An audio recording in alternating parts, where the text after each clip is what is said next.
గోపయ్య, ఇన్నాళ్ళు ఆనందానికి అర్థం తెలియకుండా బ్రతికాను. 10 మందికి ఆనందాన్ని పంచిపెట్టడమే పరమార్థం అనుకున్నాను. నా హృదయంలో మూసుకుపోయిన తలుపులు తెరిచావు.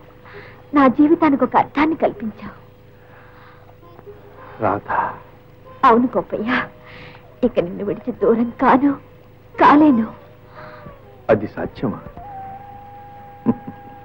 నీ ప్రపంచం నాకెంతో దూరంగా ఉంది. అది నన్ను కోరుకునే ప్రపంచం, ఇది నేను కోరుకుంటున్న ప్రపంచం. గోపయ్య, నువ్వు నాతో పట్నం రాకూడదు? ఏమిటి, నీకే ఆనందం ఇవ్వలేని ప్రపంచంలోకి నన్ను ఎందుకు రమ్మంటావు? వచ్చి అక్కడ ఏం చేయమంటావు? అక్కడ నువ్వు చేయలేనిదంటూ ఏమీ లేదు. నీ పాటకు 1,00,00,000 కోట్ల మంది పరవశించిపోతారు. డబ్బు వర్షమై కురుస్తుంది. డబ్బు కోసం నేను పాట పాడాలా? అవును, నీ పాటలతో పిచ్చెత్తిపోయే మనుషుల్ని, ఐశ్వర్యాన్ని చూపిస్తాను.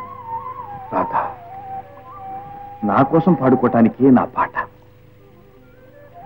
దాన్ని బేరం పెట్టలేదు. అలా చేసినాడు నా విద్యే నాకు శాపమవుతుంది.